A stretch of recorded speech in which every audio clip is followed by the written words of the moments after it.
Name. Before we begin this video, I must say one thing. Yes, I know I'm talking about a logo that is not, in modern terms, very scary at the moment, or at all in recent times, but I'm talking about it because of nostalgia. That was all. And the logo I'm going to talk about is the Screen Gems logo. Now then, the Screen Gems logo, 1964 logo with that Eric Saday music, nowadays is considered not scary at all. In fact, at one point in history, thanks to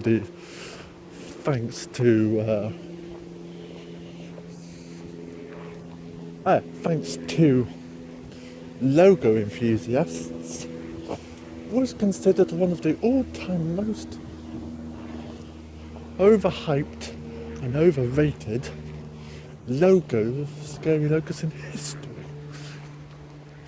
But we're not talking about that. I'm alongside Viacom Fear Doom and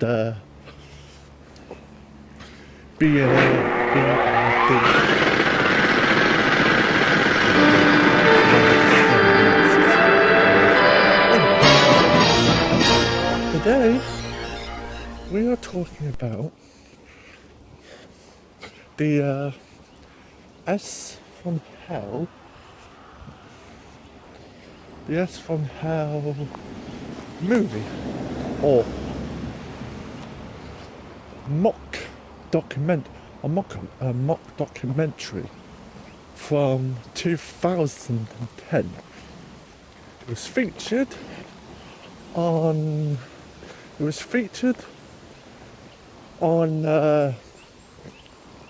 the Sun Festival's Sundance Film Festival, and it's basically was a documentary about the Screen Gems logo and how it, for generations of viewers, impacted their lives. I mean, seriously, a logo so well known that had negative impact on people's lives, and it was so scary that people had no choice but to hide underneath their sofas. Why? They thought, let's make a documentary about it, which they did, and it was shown on that festival like I told you. But I must warn you, I must say, why are you doing it? I mean, somebody else 11 years ago had already done this already. They've shown the movie on YouTube. It's got millions of views, millions and millions. Why are you doing it at all? There's one good reason. Why? Because this year marks its 10th anniversary of that movie. Yeah, 10 years since it was produced, since it was released. No, 10 years. Anyway, for the rest of the video, I will let the movie speak for itself. So I better show up now. This is Book signing off.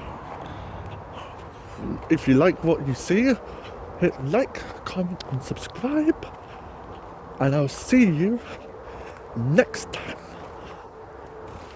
As I was promised, roll the film.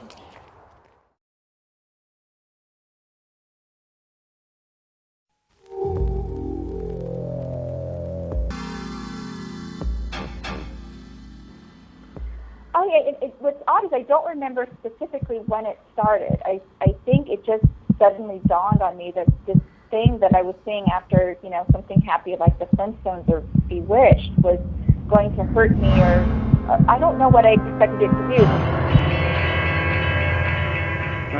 That's really the creepiest part, I guess you could say.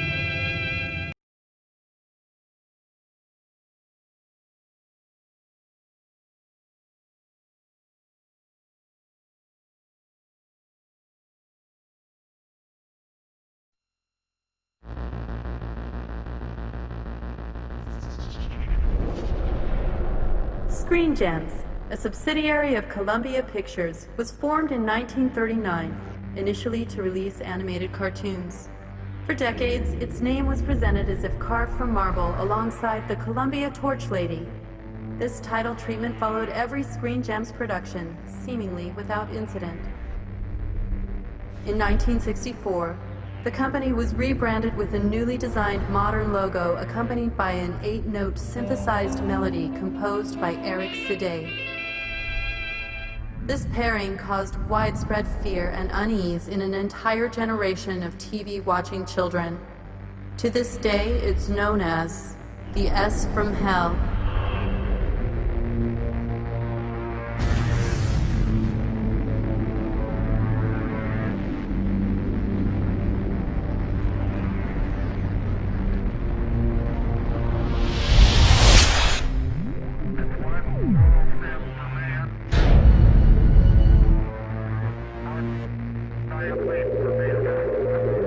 I remember it specifically being at the end of The Flintstones and Bewitched.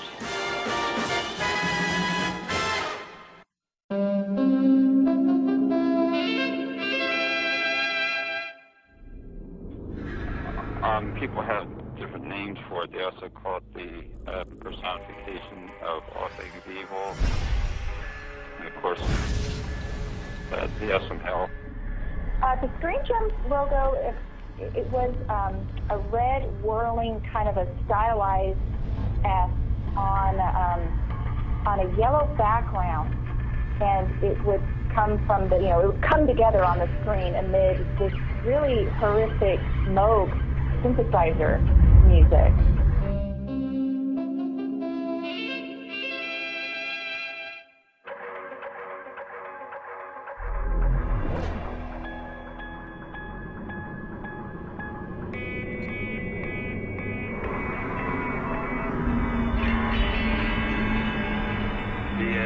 Screen Gems logo on the screen comes on with two sort of like parallelograms. One is at the top of the screen, and that's like the smaller one, and then there's a large one at the bottom of the screen, and then gradually they come toward each other, and the small one on top gets larger, and the bigger one on the bottom gets smaller. And then as they come near each other, they wrap around a small spot or dot that kind of comes up in the middle of the screen. And then as all that's happening, the word Screen Gems kind of come forward on the lower half of the screen. And it almost looks like one of those radiation warning signs that you would see posted on fallout shelters. I'm not sure I made that connection when I was 5, but that's kind of what it looks like. The music was music of nightmares.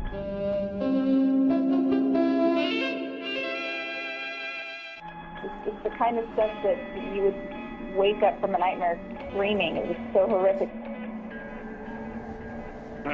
That's really the music is the creepiest part, I guess you could say.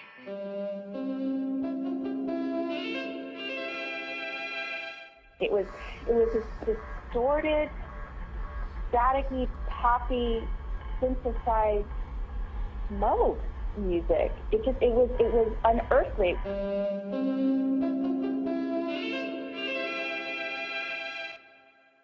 I've heard it's actually it's like in 2 portions. The first portion I've heard was they recorded violins, and then they ran the tape in reverse, and that gives it that different sound effect.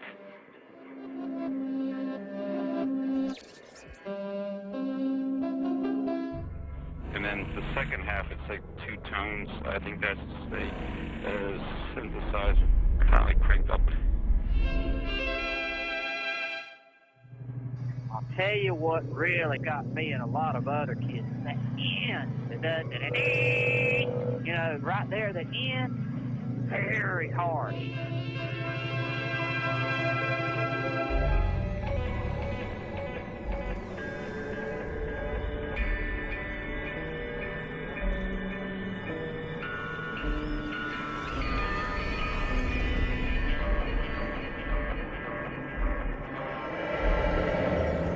Oh yeah, what's odd is I don't remember specifically when it started. I think it just suddenly dawned on me that this thing that I was seeing after, you know, something happy like the Flintstones or Bewitched was going to hurt me, or I don't know what I expected it to do.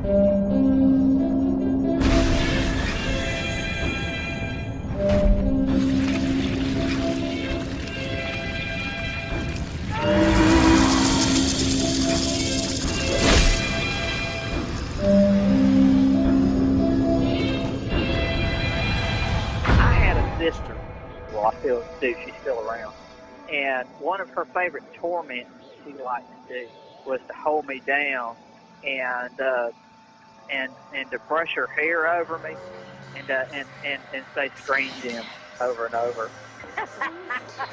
just to torment me.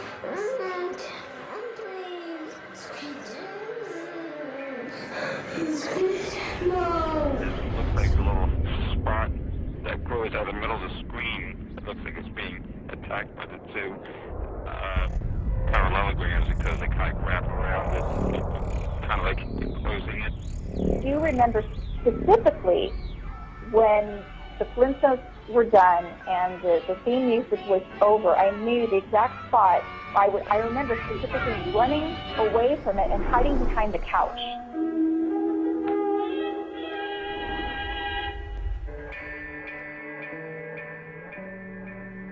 I remember, and again, this is, you know, hazy, I was 5 or 6, but I remember the Screen Gems logo coming to me in a dream and just in my face, but it was, in my dream it was blue. I don't know why it changed color in my dream. Maybe my brain was trying to protect me a little bit from this image, but yeah, it was after me.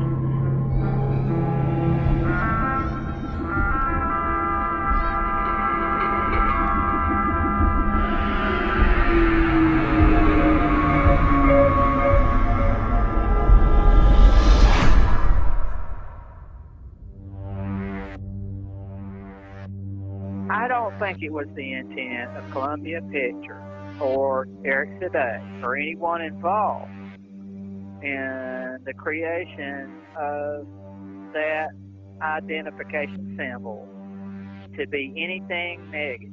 Because, let's face it, credits at the end of a television program are more for the industry than for the viewer.